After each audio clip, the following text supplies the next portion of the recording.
Ito ang aking pangako,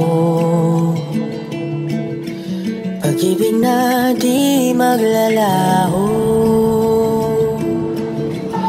To be patient, to be kind and to be true, to love and to be loved by you.